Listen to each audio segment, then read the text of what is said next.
Right now, as you watch this, the ground beneath your feet is moving, not in an earthquake, not in a landslide. Quietly, slowly, almost politely, as if it doesn't want you to notice. The continent you're standing on has been secretly dissolving from the bottom up for millions of years. Cities are sinking, not because of the ocean, but because of their own weight. And a volcano that's been silent for 250,000 years just started breathing again. We like to think of the Earth as permanent, stable, the one thing that doesn't change while everything else does. But geology has been keeping secrets, big ones, and when the ground finally decides to stop pretending, we need to understand what's actually happening down there. The disappearing foundation. Let's start with something that should be impossible. Deep beneath the heart of North America lies some of the oldest rock on the planet. We're talking about cratons, the ancient frozen cores of continents that geologists once considered essentially indestructible. These aren't ordinary rocks. They're cold, dense slabs of lithosphere that have survived billions of years of planetary chaos, supercontinents crashing together, ice ages, mass extinctions. Cratons don't budge, except apparently they do. Scientists recently discovered that North America's craton has quietly lost a staggering 60 kilometers of its base, nearly 37 miles, to the deep mantle below. Gone, dissolved, like the bottom of a glacier dripping into warm water. So how does something indestructible disappear? The suspect is an ancient tectonic plate that hasn't existed for millions of years, the Farallon Plate. This oceanic plate once stretched across the entire Pacific, grinding slowly eastward, sliding beneath North America in a process called subduction. And as it went under, it didn't just sink, it dragged cold water with it. That water chemically altered the base of the craton, making it denser, weaker, and eventually unstable enough to detach and sink into the mantle below. Think of it like soaking the foundation of a house. The walls look fine, the floors feel solid, but underneath, something's been quietly rotting away for tens of millions of years. The remarkable part?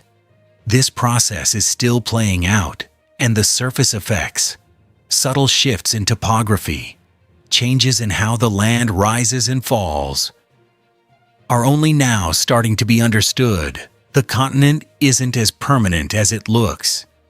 It's being recycled from the bottom up, off one invisible layer at a time, sinking cities. Now let's come closer to the surface, much closer. In fact, street level. When people talk about cities flooding, the conversation almost always goes to rising seas, melting ice caps, storm surges. And yes, the ocean is rising, but there's another half of the problem that almost never makes the headline. The cities themselves are sinking, not metaphorically, physically, measurably, into the ground. New York City, New Orleans, Charleston, South Carolina, Miami. These aren't just vulnerable to the sea. They are actively subsiding, dropping centimeters every year in a slow, grinding descent that compounds every climate projection we have. And the causes? They stack like a disaster recipe. First, glacial adjustment. 12,000 years ago, North America was buried under ice sheets miles thick. That weight pushed the land down. When the ice melted, the land began to rebound.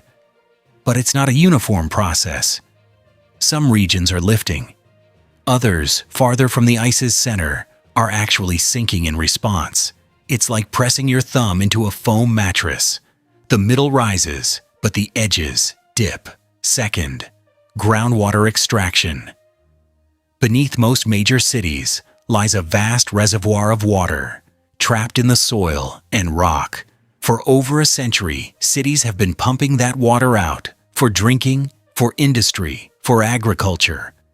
And when the water leaves, the ground above it compresses, compacts, sinks.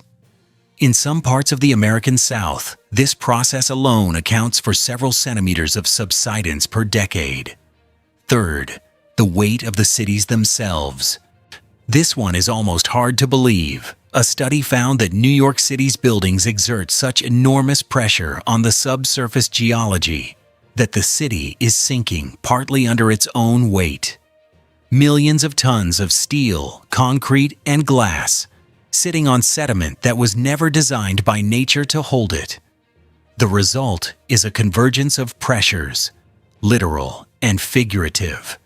Land that's going down, water that's coming up, infrastructure built decades ago for a coast that no longer exists. These cities aren't going to vanish overnight, but the math is getting harder to ignore. Every centimeter of sinking is a centimeter less of protection. Every year, the margin between the street and the sea gets a little thinner. Zombie volcanoes. Now, let's talk about the ones that are waking up. In the high plateaus of Bolivia, at an altitude where the air is thin and the landscape looks almost lunar, sits a volcano called Uturuncu. It's enormous, one of the largest volcanic structures in the South American Andes, and it hasn't erupted in approximately 250,000 years. By any reasonable definition, it should be dead. But something strange is happening. The ground around Uturuncu is deforming, bulging upward in the center, sinking in a ring around it, in a pattern that geologists describe as almost like breathing. Seismic activity beneath the mountain has been ticking away. And when researchers sent instruments deep into the geology, they found something unexpected. A massive body of partially molten rock sitting beneath the surface, shifting and moving, feeding a hydrothermal system that's been quietly stirring. Uturuncu isn't erupting, but it isn't sleeping. Wana either.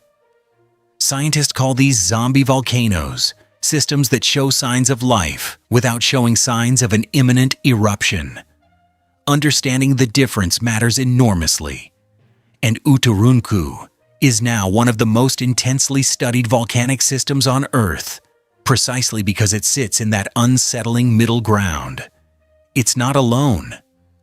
Mount Vesuvius, the volcano that buried Pompeii in 79 AD, sits above a city of 3 million people today. It last erupted in 1944. The ground around it has been rising and falling for decades, a phenomenon called bradycism, as magma and hydrothermal fluids shift beneath the surface. Nearby, Campi Flegrei, a vast supervolcanic field west of Naples, has been the subject of intense monitoring after recent episodes of ground uplift. This isn't a single volcanic cone. It's an entire region of the Earth's crust sitting above an active magmatic system. The last major eruption was in 1538. The system has shown signs of restlessness ever since. And in the Pacific Northwest of the United States, Mount St. Helens, the volcano that produced the most destructive eruption in modern American history in 1980, is still active, still monitored, still ready. The science of zombie volcanoes is, at its heart, the science of thresholds.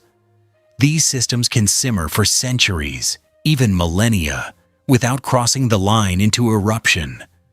But understanding what pushes them across that line, whether it's new magma intruding from below, changes in hydrothermal pressure, or seismic triggers from distant earthquakes, is one of the most important and unresolved questions in modern geology. We live on the surface of a planet that is still very much alive. The deep processes that built these volcanoes haven't stopped. They've just slowed down. And slow, in geological terms, doesn't mean safe. Here's the thing about the Earth that most of us forget. It was never finished. It's not a completed object we happen to live on. It's an ongoing process. Continents dissolve. Cities sink. Ancient volcanoes stir in their sleep. The ground beneath us isn't a foundation. It's a slow-motion conversation between heat, pressure, time, and chemistry. A conversation that started 4.5 billion years ago and is still very much in progress. That's not a reason for panic. It's a reason for attention. Because the more we understand what's happening beneath the surface, the better we get at reading the warning signs, at building smarter, planning better, and maybe, just maybe, staying one step ahead of the planet we call home. The Earth will keep changing. It always has. The question is whether we're paying close enough attention to change with it.